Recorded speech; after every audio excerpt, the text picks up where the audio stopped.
Good afternoon, everybody. Welcome back. I got a busy week ahead of us. Before I get started, I want to just give you a quick update on something. I know in the past there's been several questions about the president donating his salary to charity. I've got an update for you on that. To that end, the president has spoken with counsel and made the decision to donate his first quarter salary in total to a government entity. And he has chosen this quarter to donate it to the National Park Service.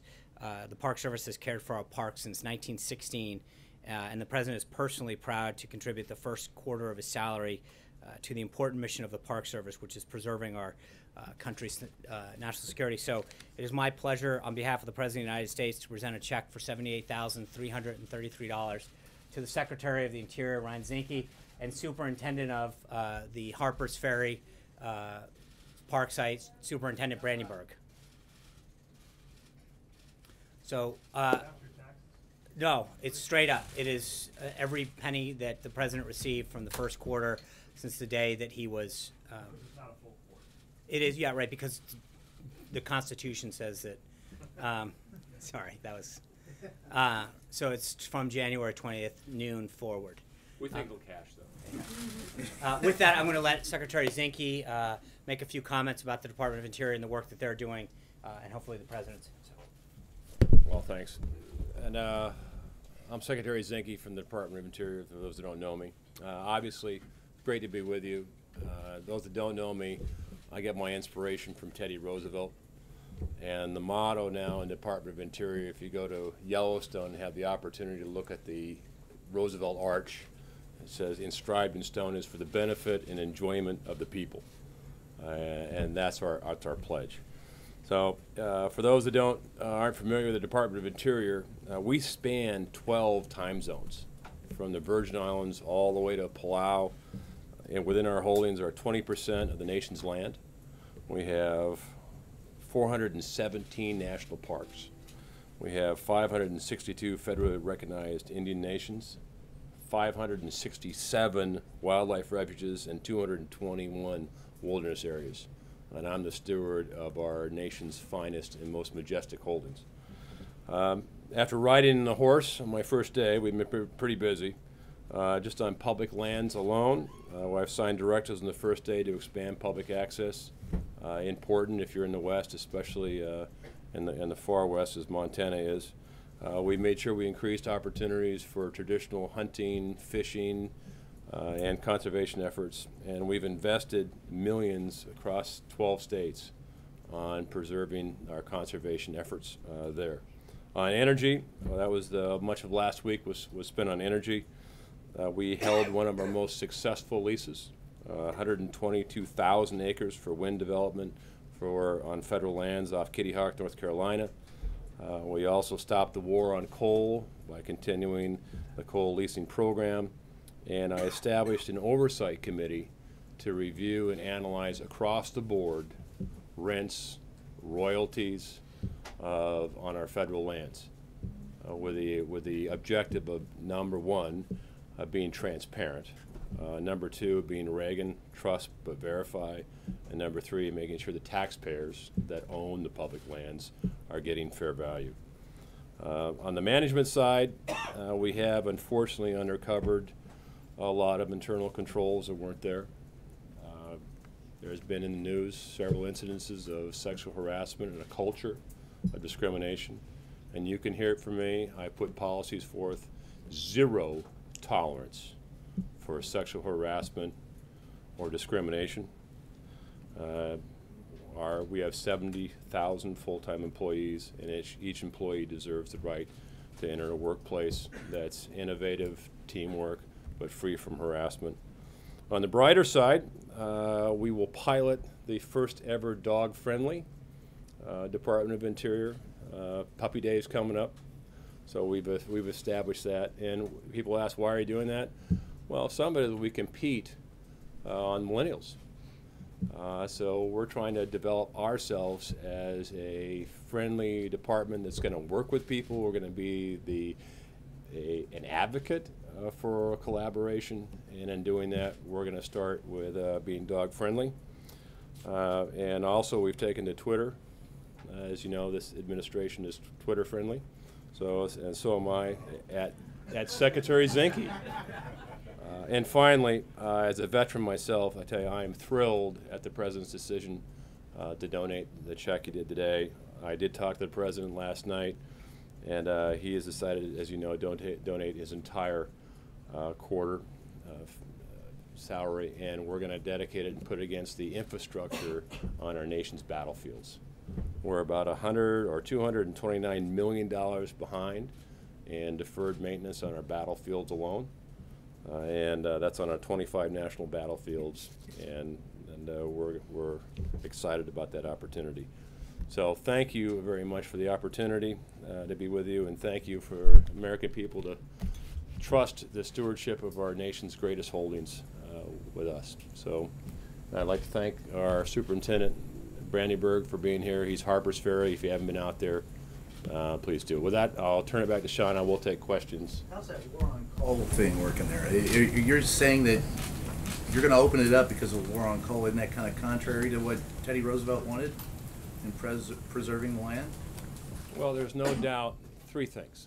One is environmentally, it's better to produce energy here under reasonable regulation than watch it get produced overseas with none. Secondly, jobs matter. There's a social cost of not having a job. In some of our communities, coal, mining, forestry are the only job. And you can take it from the Crow Nation in Montana, which I'm familiar with. Like Chairman O'Coyote, the chairman, once said, is it a war on coal is a war on the Crow Nation, and coal jobs are the only jobs. And lastly, national security. It is, from a SEAL perspective, it is better to make sure we're not held hostage on our energy needs in this country. And like you, I don't want my kids, sons and daughters, to have to fight for war over energy resources we have here. So national security is critical in our energy picture. And look, the world is safer when America is stronger. And America is stronger as not being dependent on foreign sources for energy. We can do it here right, and we will. I'm the steward, and certainly we're not going to sell or transfer public land. And I don't pick winners and losers. So coal isn't getting any more of a better deal than anything else. We'll let the market play, but I want to make sure that what we do is cost effective and it produces reliable, abundant, and affordable energy. But I think to the point, are you going to return the land to its original pristine value? I'm a Boy Scout. I'm a Boy Scout. So I was taught long ago that when you leave a campground, you leave it in the same or better condition you found it. And that's why we're looking at royalties to make sure we have a reclamation program that makes sense. All of us want clean air, clean water, and I'm concerned, as well as you are, to make sure what we're doing is in the best interest of the public in perpetuity. So last question, ma'am. Have you thought about redesignating the Gold Butte Monument in Nevada? We are looking at everything across the board. When I came in, there was a lot of talk about different monuments in different places, and I've talked to the senators. And so everything's on the board, looking at it. No monument in specific, but looking at the process, look at the law, making sure that the monuments follow the law on there. And at the end of the day, it's important that we operate collaboratively. If you're outside of Washington, D.C., there's a lot of anger out there. And I want the Department of Interior, our rangers and land managers, to be first viewed as rangers and land managers, not law enforcement. I don't want to be us to be heavy-handed. And I want us to work with local communities, because that's where we're embedded. Our rangers, you know, they have children, they play soccer, they coach, they do all those things. I want to make sure the Department of Interior is the department that works with local communities, works with the states, and we want to be the YEP team. That means be an advocate rather than an adversary. Thank you, guys. Thanks, Mark. Thanks. We'll come back. Okay, I know it's already been a full first day back, but I want to run down a couple of quick things that happened over the weekend. We're fortunate to be championing many great causes during the month of April that are near and dear to the White House. We released several proclamations on Friday. that are all available at whitehouse.gov. This morning, specifically, the President proclaimed April 2nd through the 8th as National Crime Victims' Rights Week. On Saturday, the President declared a major disaster in the state of California as a result of severe winter storm flooding and mudslides in February. Federal assistance will be supplementing recovery efforts in the area moving forward. Also on Saturday, the Vice President traveled to Columbus, Ohio to discuss American jobs and the economy. He spoke with business leaders at Dynalab, an American-owned operated electronic manufacturing services company. The Vice President told the crowd that the actions that the President has already taken to create jobs in this country make it easier to do business, from taking a serious look at the regulatory process to ushering in a new era of American energy. With respect to today, the President, as you know, welcomed President al-Sisi of Egypt to the White House this morning. The two presidents had an honest discussion focused on areas of cooperation. The President made clear that this is a new day in the relationship between Egypt and the United States, and the President affirmed his strong support of the Egyptian people. It was a candid dialogue during which they discussed both areas of cooperation and of concern. Also this morning, the White House released the official portrait of the First Lady, which is similarly available on whitehouse.gov.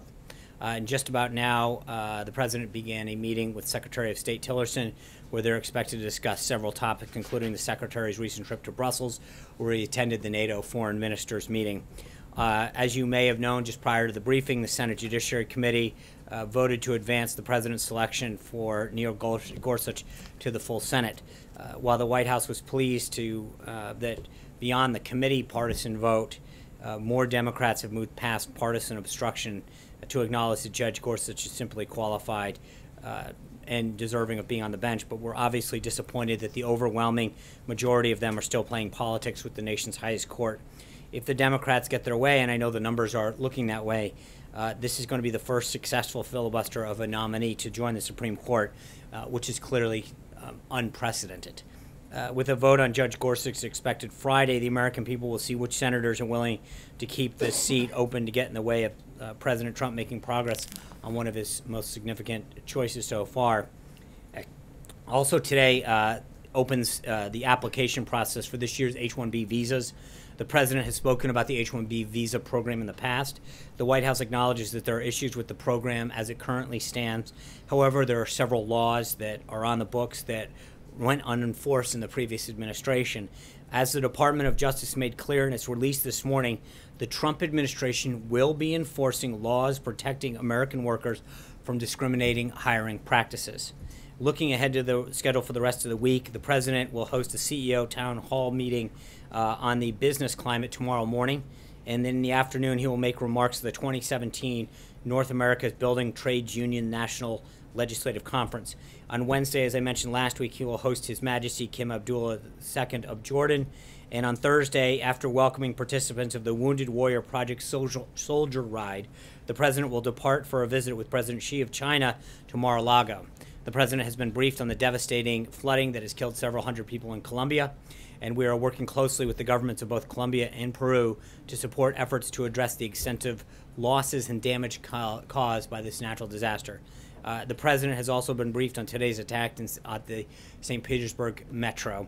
The United States condemns this reprehensible attack and act of violence. Our thoughts and prayers are with the injured and with the Russian people as we extend our deepest condolences to the loved ones who have been killed and injured. Attacks like these on ordinary citizens just going about their lives remind us that the world must work as one to combat violence in all forms. The United States is prepared to offer assistance to Russia that it may require in investigating this crime. And with that, I'd be glad to take your questions. Cecilia. Thanks. A couple questions on the same topic. Jared Kushner's trip to Iraq today. Why is he there and not the Secretary of State today? What's the message that the President is sending by having Jared Kushner be the one to take this trip? I don't think it's not a binary choice. In this particular case, both Jared Kushner and Tom Bossert, the Assistant to the President for Homeland Security, are on the trip at the request and invitation of the Chairman of the Joint Chiefs of Staff, who is going there and believed it was an opportunity for both of them. It's ironically the first trip for both Mr. Kushner and Mr. Bossert. They're going to receive briefings and updates with respect to what's going on the ground, our military involvement there, and our efforts to defeat ISIS. Jared's going to specifically express the commitment of the United States to the government of Iraq, meet with U.S. personnel engaged in the campaign, and Mr. Bossert will participate in meetings and briefings to reinforce the strong U.S.-Iraqi partnership to defeat ISIS. But it's not like this is a one-shot deal. In the course of conversation and extensive meetings, that invitation was extended and they took it up. His portfolio is jam-packed and has grown in recent weeks. Among the things that's our understanding that are in his portfolio, he is to broker Middle East peace and overhaul the federal government. Can he do all of these things? I think not to. It's not like he has a team that he oversees, and I think there's a lot of areas that he has been working very diligently on behalf of the government, on behalf of the president's agenda. So going over and getting a first-hand understanding of the work that's being done, to thank the government of Iraq, to see some of the sacrifice and progress that our team is making on the U.S. side, is an opportunity that I think every government official and every member of the media should frankly take advantage of if offered that opportunity. Matt? A recent ProPublica report out today revealed that President Trump can draw money from his businesses at any time without disclosing it. So on that, I have two questions. Okay. One, has the president withdrawn any money from his businesses since taking office? And two, can the White House commit that the president will disclose future withdrawals if they take place? I'm not sure what he's withdrawn. I think that I'm somewhat surprised in the sense that anyone would find it shocking. A blind trust, or any kind of trust rather, the whole entire point of setting it up is that somebody can withdraw money. I mean, that's frankly part of the point of setting it up. So then why was this change not made? It was made after. No, that just, You no, I do. But again, referencing, I think okay. that you just went and started to say this change was made. I'm not aware that there was any change. Just because a left-wing blog makes the point of something changing doesn't mean it actually happened. I'm not aware that there was ever a change in the trust. And the idea that the president is withdrawing money at some point is exactly the purpose of what the trust, why a trust is set up, regardless of an individual. So, just last question on this. So you're not saying whether or not it has changed, just to clarify. You're not sure whether No, this no, was I'm added? actually, to the best of my knowledge, it hasn't changed. Cool, thank you. Olivia, sorry. Thank you. Same seat, wrong person. Yeah, that's right. I got a couple for you. One, there are multiple reports the administration is looking at arms packages for Taiwan, including missile defense and fighter jets. Can you confirm or clarify or deny those reports? I'm not going to discuss. Okay, and then last August, the president sharply criticized then President Obama for not making more of a public case for human rights throughout the Muslim world, throughout the Arab world. You guys have now said that it's better to raise those issues privately. I'm trying to understand the evolution of the thinking there. What changed his mind? What changed? The president's mind. I think the president recognizes that those are conversations where we can, as I said in the statement, that there are areas of that we can work with in cooperation and concern, and that's best discussed privately in terms of how we address areas that need to be discussed like that in order to make progress on them. I don't think that should be a huge surprise. Did you raise them in this meeting? Do you know? Again, I'm not going to get into what they discuss privately, but I will tell you that we understand the concern, and I think those are the kind of things that I believe progress is made privately. Sarah. Thanks, Sarah. John. I have two. One, has President Trump spoken with President Vladimir Putin about the terror attack in Russia? Not yet. I know that obviously the president of Egypt just left moments ago prior to me coming out. But I do know that, as I mentioned at the top, our teams have been reaching out to both the government of Russia, the government of Colombia, and I know that there's been some outreach, I believe, to the folks, the government of Peru, with respect to their situation, the mudslides there, and then obviously the violence that occurred in Russia is something that we've already started reaching out from a government-to-government standpoint. If there is a call, we will make sure that we read that out. And secondly, Senator Rand Paul has called the reports that Susan Rice ordered the unmasking of President Trump's associates a, quote, smoking gun. Right. Does the president agree with that characterization, and what does he think of these reports? Yeah, I saw Senator Paul's tweet. Look, I think I want to make sure I'm clear, I'm consistent. I think we've been trying to say that from the get-go that there's been an ongoing investigation that we have supported looking into this matter. I will say that we have continued to say that I think there is a troubling direction that some of this is going in, but we're going to let this review and go on before we jump to it. But I think that it is interesting the level of or the lack of interest that I've seen in these developments when it goes in one direction versus where I think it was going, where other amounts of interest that have come from this room and beyond. I'm somewhat surprised in terms of the level of interest that I've seen from the press corps at one set of developments versus another set of developments. That being said, I'm not going to start getting into a further discussion of that. Blake. Sean, thanks. Let me pick up here a couple questions, but I'll start here. Does the White House believe Susan Rice may have done anything illegal? I think I'm not going to appreciate the effort there. I'm not going to start going down that road. As we've said before, if we go down one road, we need to go down them all. And I think at this point we have supported this review that we've asked for. But I do think that when you see the developments that we've seen in terms of the public on the record comments that Dr. Farkas, Evelyn Farkas, who is the Deputy Assistant Secretary for Defense for Russian Affairs, said very publicly that this was part of an attempt of the Obama administration to spread classified information. Then you see the developments that have happened today.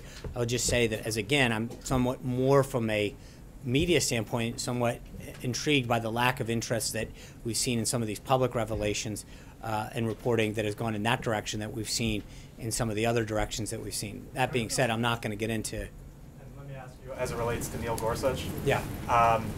Is the White House comfortable with the nuclear option potentially being invoked?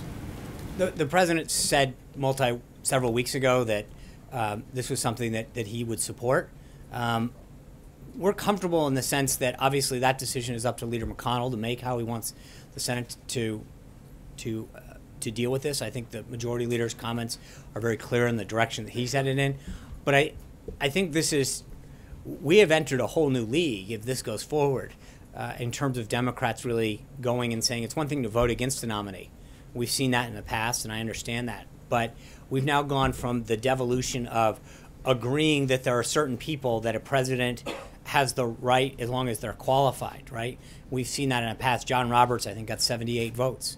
But when you see that go in one direction versus now that there's literally going to be the first filibuster in modern times on a qualified judge that's going to end up going on the court, we have really come a long way. And I think Democrats are setting a very dangerous precedent when it comes to how they want to do this, because this isn't about voting against somebody or having an issue with them. It is literally trying to stop using the filibuster for something that it was never intended for, nor has it ever really been the principle that we would vote down somebody who was qualified. Trey. Sean, what is President Trump doing behind the scenes to make sure that his pick for the Supreme Court, Judge Neil Gorsuch, ultimately is confirmed by the Senate? And what message does he have for Democrats on Capitol Hill who said they're going to filibuster? Well, I mean, if you look at, I think it's 4 Democrats that are now saying that they're going to vote against the filibuster. I think we feel good about that level of support. We've, I think, done a very good job of making sure that we have the Republican majority support that we need to pass it. It is now an internal question for senators to determine how they want to do it. But make no mistake, and I believe Leader McConnell, when he says on Friday, Judge Gorsuch will be voted as the next Supreme Court justice. Take me through what Friday looks like for the president. Obviously a major meeting with the president of China, but his eyes are going to be here on Washington. Is he going to be making phone calls Thursday night trying to gauge the I think situation? he's going to be, we look forward to heading down to Florida Thursday to engage in some bilateral and bilateral plus meetings with the president and his team from China. Obviously that will continue into Friday morning, but we'll see how Friday evolves. But I don't think there's any question right now, according to Leader McConnell and others, that we're going to have an Associate Justice of the Supreme Court ready to go. It's a question of how it happens. Zeke? Just a couple questions about the check presentation earlier in the briefing. You mentioned that he was decided to give the money to the Park Service at the advice of counsel. Is there an issue with him making a donation to a nonprofit? I think there was just that when given the options, he decided that there was a list of government entities that can accept donations. Ironically, it's not as easy to give money to the government as you would think, and aside from the IRS. And and then I don't think you're giving. But my point is that he looked through a variety, and for this quarter, he chose the National Park Service. But it was a decision that he made based on his counsel presented him with several options, and he believed that that, as Secretary Zinke pointed out, that there was some great work being done there, especially that needed to do to restore our great battlegrounds, and wanted to do his part. Speaking of giving money to the federal government, the president's been going to Mar-a-Lago again this weekend, has been facing calls from both officials in New York and in Florida, either to appropriate federal funds or request federal funds, which were not in the budget, for the additional security burdens that they have faced given his residences there and his travels into those places, or to reimburse those local governments out of his own pocket. Obviously, this is a president who is far wealthier than any president we've seen in modern times, and he has the capability to make those outlays. Is that something the president is considering, or has he decided to make those outlays to reimburse? Well, I think there's a few things. Number one, the request to go to Mar-a-Lago was something that the Chinese, that was negotiated with the Chinese, and so I think this is a very high-level visit that really has a huge impact on our both economic and national security. So, secondly, the president has an opportunity, as all presidents. President Bush traveled to Crawford. The President Obama went to Hawaii often. I mean, this is not something that you can control. There is a security aspect that the Secret Service determines when the president and the family travels. That's not dictated by the President of the United States. And third is, I would know, ironically, this is a day that the President just donated a significant amount of money of his salary back to the federal government. And so, respectfully, it's like, it's at what point does he do enough? He just gave a very sizable donation. Though that's a very small. But that's not how we judge. I mean, I think to be able to say that. I mean, he isn't taking a salary. I think he stepped down from his business. He's walked away from a lot. I think I think at some point he's done quite a bit in terms of making a donation to the government. John. Sean, back on Susan Rice, if I could. The fact that it's allegedly the former National Security Advisor who requested the unmasking when it came to the incidental collection of people who were associated with the Trump campaign and the Trump transition puts that now squarely in the White House. When you look at that, combine it with the NSC rules that were promulgated at the end of the Obama administration to more broadly share intelligence, does this White House look at what she allegedly requested as a national security issue or a political issue?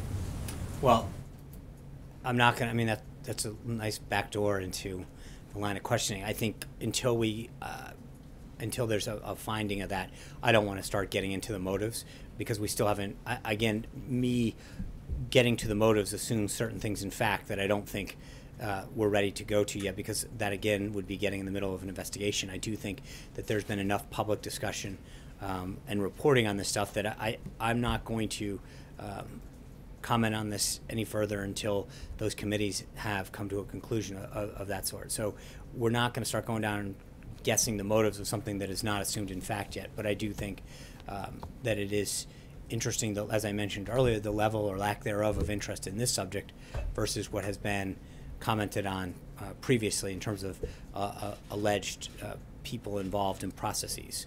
So I think there is, Margaret. Sean, you mentioned that Jared Kushner has a team working with him. Can you help us understand exactly what's in the portfolio and who's on the team, and I have a follow to that? Yeah, I mean, he's announced the Office of American Innovation the other day. We named a bunch of those folks that have been part of that team, and as he looks at various aspects of government, he works with different people in the White House that oversee different parts of that portfolio, whether it's part of the team that's doing the Middle East was one thing. So you've got Jason Greenblatt, who's been traveling to the Middle East and other places to do that. There's people like Reed Cordish and Chris Liddell that are part of the team that are talking about the Office of American Innovation that he has discussed last week with respect to opioid use and others. I mean, so there is a team, depending on the subject, that is working with him, and he is providing oversight and direction. So he's overseeing teams handling all these different issues, whether it's Mexico, Canada, Israel, Palestine, Iraq, Sure. Saudi. Well, again, remember, on Iraq, don't go too far there. He was invited by the chairman of the Joint Chiefs of Staff, as was Tom Bossert, the assistant to the president for Homeland Security, to see the work that's being done there firsthand. I don't think to sort of then translate into he's overseeing Iraq. is an accurate assessment. He was invited to go see something by the chairman of the Joint Chiefs of Staff, and he's doing it. But my follow on that is, I appreciate how he's in such a unique position and so trusted by the president. But there are people who could look at the situation and say, the White House isn't meant to be run as a family business. There are institutions with experienced diplomats who have years of decades of linguistic and experience on the ground. With respect to what? With whatever these issues are, But the foreign policy you issues just in said, particular that right, you can you laid just out. be clear though, because you just said with years of linguistic experience, so what situation are you specifically referring to? Well, it's partly why I was asking exactly what's in the portfolio, because it's our understanding that Mr. Kushner is involved with Mexico, that he's involved with Saudi Arabia, that he's involved with Canada, that he's involved with a number of different issues, China in particular. I think that there has been, as he has made clear, initially during the transition, he played a very key role in helping facilitate a lot of those. But now that the State Department's up and running, he has started to push a lot of those. But there's obviously people that are going to continue. Absolutely, but there's a lot of relationships that Jared's made over time with different leaders, Mexico being one of them you mentioned, that are going to continue to have conversations with him and help facilitate. That doesn't mean by any means that it's being done without coordination with the State Department. Quite in fact, the opposite.